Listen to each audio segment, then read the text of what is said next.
Hey, dude. How you doing? I love how we didn't talk about this before, but I was going to ask a very similar question.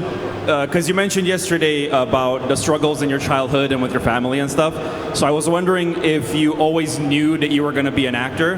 And I guess as a follow-up question is, how did you prepare for that? How did you do any sort of formal education in voice acting or acting in general? Or what was your sort of trajectory or journey? I think, like we were talking about yesterday, I never really knew I was going to be an actor. I just, we weren't like poor, but we were not really doing really well as a family. Money was very, very tight in the 80s and 90s for our family, and my dad was doing his best, but he got angry, he got upset, and it was like a scary time for him. Looking back, I don't know how he was able to keep the family afloat, because one year he made $12,000 for a family of 5. I mean, that just kind of gives you an idea of how tight money was back then.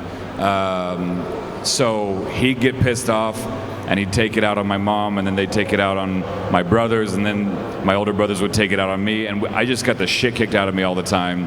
And I felt like if I could make them laugh, then they would stop beating me up, So for me, it was more like the desire to act came from a place of self-preservation. It was just wanting to not get beat up all the time.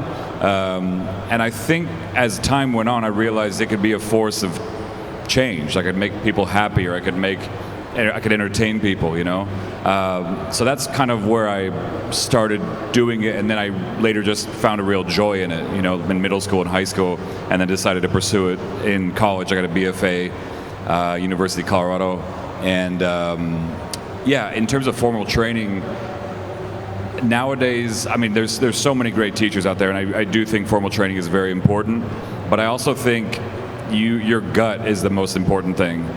Watching, we talked yesterday, but this guy, he's apparently from Romania. I don't believe him. Both of you have perfect American accents, and it's tripping me out. I feel like you're both lying to me, but it's wild, because when we talked, both of you, yesterday, I literally thought you guys were from America. So it's that thing. It's the repetition. It's pushing yourself, trying to find new voices, trying to find new ways of delivering lines. The worst thing a casting director can say to you is no. That's the worst thing they're going to say. They're not going to berate you. They're not going to make you feel bad. So as long as you remember that rejection is a part of the process, you can do no wrong. You'll just have to keep going back up there and saying, okay, I got rejected 500 times, but maybe this time it'll be working out, So never take it personally, and just keep doing more and more work, because eventually someone's going to say, that guy's perfect for this role, And you are perfect for a lot of different roles, that. You just have to believe that.